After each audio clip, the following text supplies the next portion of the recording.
Adik-adik sekalian, jangan berkecil hati, jangan rendah diri karena kita yatim piatu. Jangan kita merasa rendah diri karena kita fakir miskin. Tidak. Orang yang anak yatim, fakir miskin, kalau dia punya ilmu, diangkat derajatnya. Mana buktinya?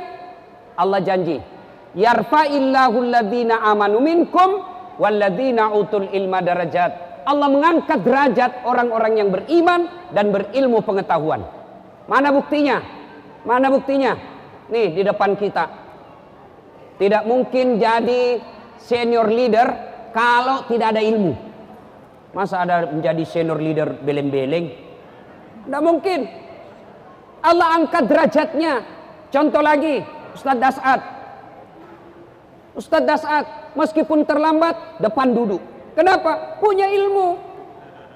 Orang yang punya ilmu diangkat derajatnya. Contoh lagi, saya kalau diundang pergi baca doa, tapi Ustadz depan duduk. Apa bagian saya? Kepala kambing. Semua kue-kue enak di depan. Sehingga anak-anak remaja masjid saya bilang, kalau kamu enak makan, dekat kau sama Ustadz. Kalau dekat sama Ustadz, semua kue-kue yang enak ada di depanmu. Ada juga teman saya tinggi sekolahnya, tapi tidak tahu baca Quran. Di mana dia duduk? Di belakang, takut disuruh ngaji. Apa bagiannya? Rokok-rokok onti. Kue tradisional. Itu baru di dunia. Allah angkat derajatnya. Man arada dunya fa'alaihi bil ilmi. Siapa yang menghendaki hebat jaya dunianya, ilmu pengetahuan. Wa man aradal akhirat, siapa yang mau sukses di akhirat dengan ilmu pengetahuan. Wa man aradahuma, dan siapa yang mendaki dunia dan akhiratnya, fa alaihi bil ilmi, dengan ilmu pengetahuan. Apa hubungannya ilmu dengan ibadah akhirat untuk kehidupan akhirat? Saya kasih contoh. Halo adik-adik, sholat saja, sholat tanpa ilmu bisa jadi sholatnya ditolak. Contoh, takbir. Saya pernah lihat orang takbir begini. Allahu Akbar. Begini. Hebat juga ini bapak ini. Salah satu kelemahan saya, kalau ada saya lihat aneh-aneh, saya tidak puas sebelum saya tanya. Allahu Akbar. Saya pergi tanya, apa maksudnya itu? Dia bilang, ini Ustadz, Allah, saya tulis Allah. Ya kan? Oh ya benar. Allah. Saya bilang, apa dalilnya? Dia bilang, tidak. Nenekku ajar kak. Nenekmu Nabi. Coba. Bisa juga saya terjemahkan salah. Allahu Akbar. 3-0. Chelsea, Liverpool. Bisa saya artikan salah. Ayo. Ada juga orang takbir begini saya lihat. Allah. Dia goyang kepalanya. Allah. Saya pergi tanya, apa lagi maksudnya itu? Dia bilang, satu Tuhan. Saya bilang, saya bisa terjemahkan salah. Allahu Akbar. 1 istri. Kenapa? Takut beristri. Bukan karena setia, cuma karena takut. Coba. Ada lagi. Ada yang sholat tahiyat seperti ini. Tiba-tiba di sampingnya anak muda. Dia lebih kencang. Saya tanya, kenapa kau lebih kencang? Dia bilang, ini sudah lowbat Ustaz. Sudah 70. Jadi dia lowbat. Saya masih kencang, full charge. Itu tidak ada ilmu. Coba. Puasa. Adik-adik, puasa. Kemarin saya ceramah di Kalimantan. Oh, ada yang tanya saya. Karena saya bilang, malam hari itu halal bersama istri. Siang tidak boleh. Yang tidak bolehnya dari maghrib, subuh sampai maghrib. Maghrib sampai subuh boleh, biar 5 kali. Dia bilang, datang sama saya. Malam bisa juga Ustaz? Ya bisa. Astagfirullah Ustaz, saya sudah 4 tahun, biar malam tidak juga. Saya bilang, kadongok kok. Dia belajar. Ya. Nah, itu berkaitan ibadah.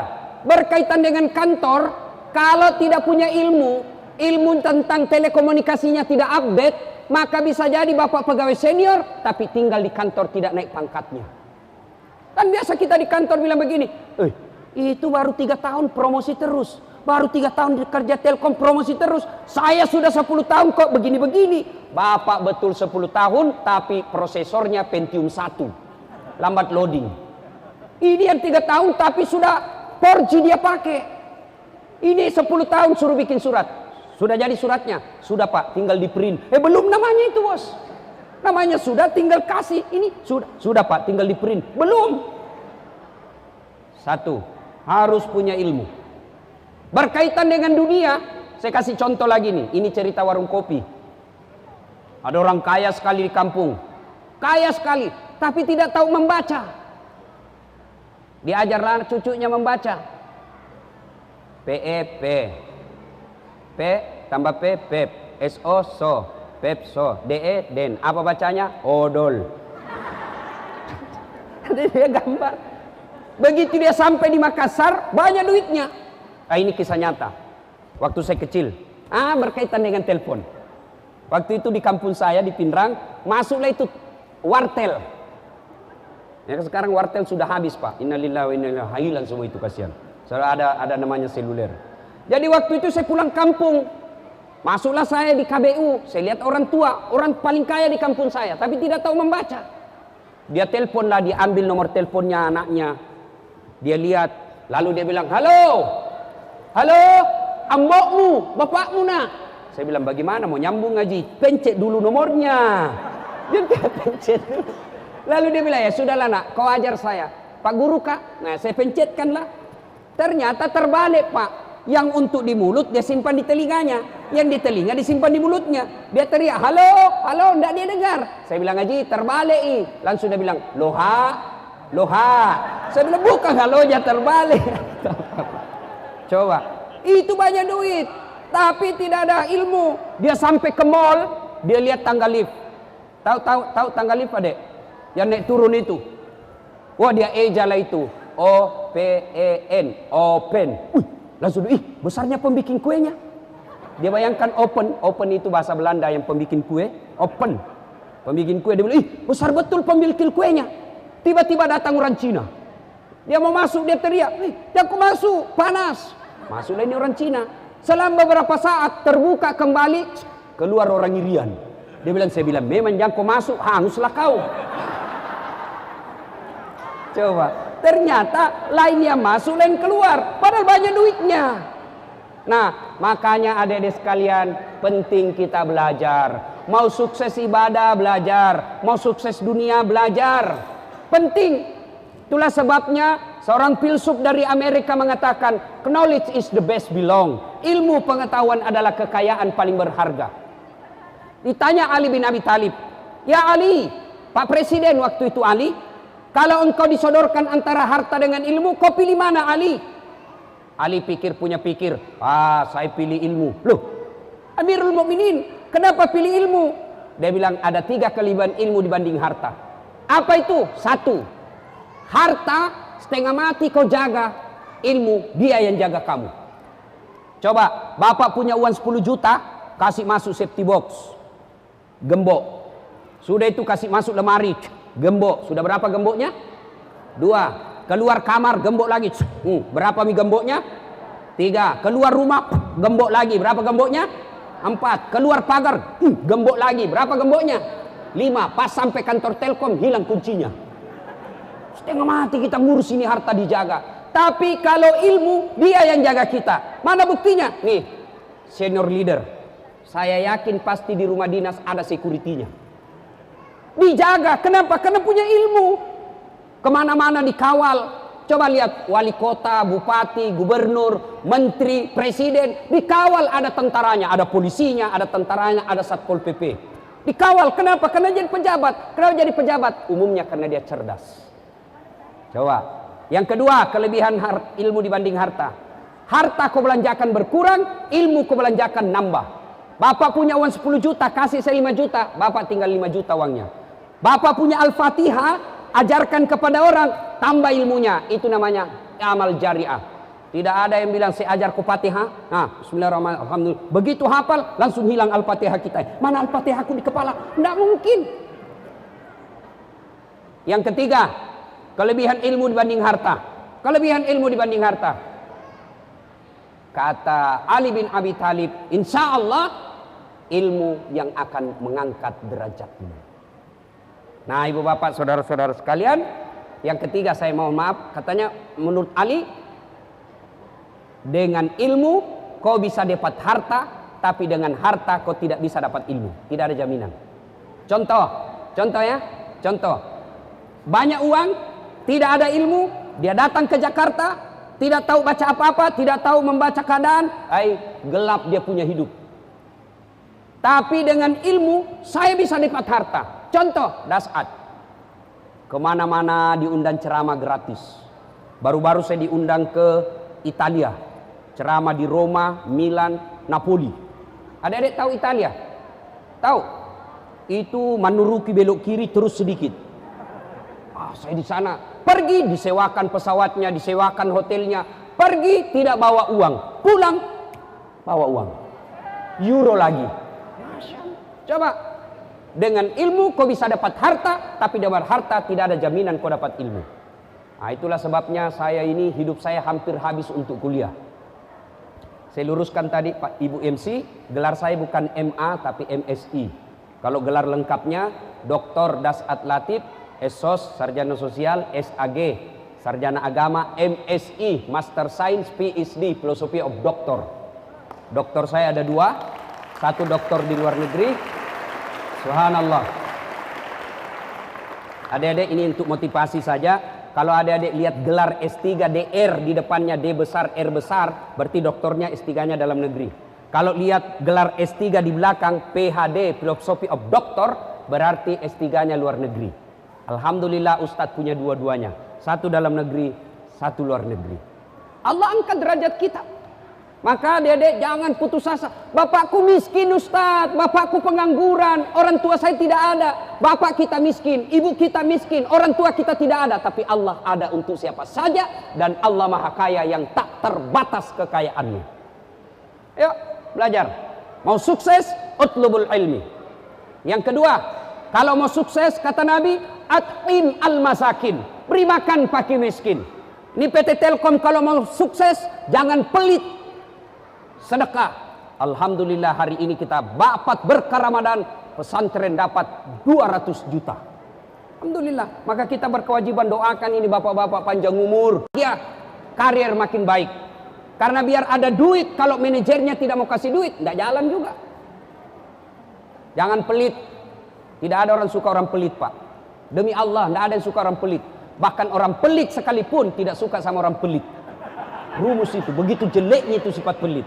Dia bilang jauh ke rumahnya itu pelit, padahal dia juga pelit. Orang di kampung saya bilang, Pak, seke, kikirigala paku jambatan. Pelit itu. Mau lihat pelitnya orang Islam? Bapak mau lihat pelitnya orang Islam? Coba lihat, kalau ngundang artis, ulang tahun perusahaan, kantor, ulang tahun, undang artis. Yang 3 datang, 3 orang datang, manajer, tukang make up, pegang artisnya. 3 minta bisnis kelas. Sampai di bandara, dijemput pakai mobil tentara polisi mengawal. Sampai di kantor, apa dia kasih? Dia bawa alamat palsu. Nyanyilah dia, kelihatan pahanya, kelihatan dadanya, goyang-goyang. Tidak dikasih pegang, juga kita Pak dikasih lihat-lihat saja. Goyanglah dia. Pas pulang kasih 75 juta. Padahal dia sampai Jakarta, dia pakai 75 berzina. Dia pakai narkoba, dia pakai berzina, berjudi 75 juta. Habis duit kita. Itu penghormatan orang Islam kepada artis. Giliran dia butuhkan penghafal Quran, imam dia butuhkan, dia kirim ojek. Tukang ojek dia telepon, kau jemput itu Pak Imam. Datanglah ini Pak Imam, dijemput pakai motor tua. Stan kakinya cuma 1. Tak gantung-gantunglah kaki kita 1. Hujan lagi, pakai 1 mantel berdua kita. Di belakanglah kita begini. Masya, sudah sampai dek, sedikit lagi Ustaz, sedikit lagi. Basah semua, air dari bawah, cepritannya ban mobil orang kaya. Air dari atas, yang dari langit, basah kuyup. Sampai di rumah kita salawatan. 1 jam kita berdoa. Sallallahu ala Muhammad, basah semua ketek. Begitu mau pulang, berapa dikasih? 25.000 dilipat-lipat busuk. Dia bilang suaminya, masa 25.000 kau kasih, itu 1 jam dia tinggalkan kerjaannya orang. Apa dia bilang istrinya? Ya sudah, kau tambah pisang 1 sisir di situ. Mau sukses, yuk sedekah. Ini bapak-bapak yang kaya ini, saya kira-kira tidak dibawa 50 juta gajinya 1 bulan. Tapi makin banyak gaji Pak, makin banyak pertanyaan. Kalau orang miskin apa dia mau tanya? Rumah, ngontrak. Mobil, angkutan umum. Handphone, teman punya. Mobil, jangan mobil. Motor aja enggak punya Tuhan. Kau sholat, alhamdulillah sholat. Kau puasa, kau rajin. Senin Kamis jalan, ngaji, bagus. Ya sudahlah, sedekah. Ya kadang-kadang ada. Puasa, ya kadang-kala saya puasa kalau Tuhan saya tidak kasih saya makan. Ternyata si Inem, pembantu rumah tangga. Akhirnya Allah katakan, Inem, meskipun kau hina di dunia, kau mulia sekarang, kau masuk surga. Masuklah surga. Oh, datang tuan rumahnya Inem. Nomor ke-100 dipanggil. Haji titik-titik datang. Dia Inem dibilang, ini tuan saya ini mati kau. Mati. Ditanya, mobil dari mana? Kalau dilihat mobilmu, gaji dan honormu tidak mampu beli itu. Dari mana? Anu apa? Ditinju mukanya. Bah! Dia mau lari, ditarik lagi lehernya. Sini dulu, belum selesai. Itu Rolex dari mana itu? Anu tuan, anu apa? Ditempelin lagi. Tak. Kau sholat, puasa. Masuk juga surga Pak, tapi sudah babak belur. Masuk surga ketemu sama pembantunya. Tuan, kenapa mukanya tuh? Jamannya tanda-tanda kau di situ. Saya sudah lama di sini tuan. Saya sudah 2 tahun. Bapak dari mana? Baru muncul. Saya terlambat Inem. Kok bisa terlambat? Saya kira mobil bapak 4 itu hari di dunia. Itulah yang mobil banyak sekali pertanyaannya. Solusinya Allah tidak larang kaya. Solusinya sedekah. Alhamdulillah PT Telkom hari ini memberikan teladan yang sangat luar biasa buat kita, menyantuni anak yatim. Jangan cuma pada saat bulan Ramadan. Karena anak yatim tidak makan sekali setahun. Tapi alhamdulillah sudahlah, masih ada. Sekali setahun masih alhamdulillah ya.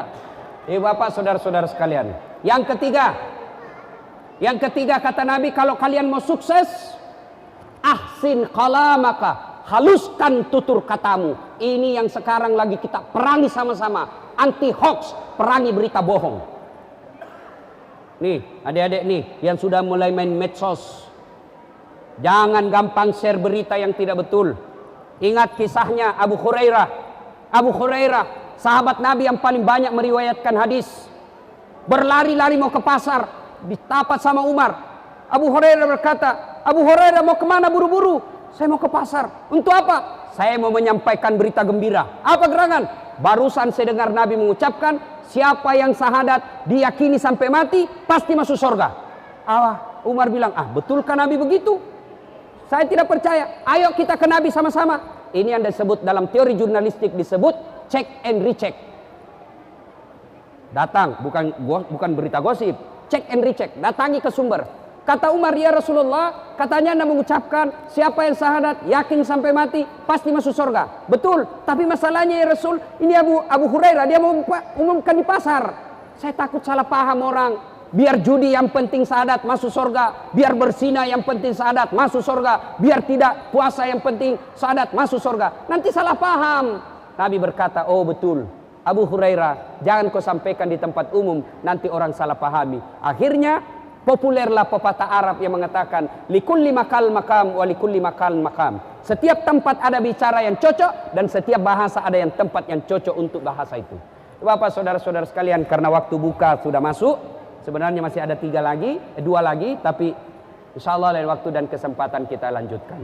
Terima kasih, mudah-mudahan ada manfaat. Sebelum kita akhiri, mari kita kirimkan suratul Fatihah kepada Rasulullah Muhammad SAW. Khasiat dan keutamanya kita ikhlaskan untuk pemimpin-pemimpin kita di PT Telkom. Mudah-mudahan Allah tambahkan ilmunya, Allah tambahkan hidayah, dan Allah bahagiakan keluarganya. Al-Fatihah.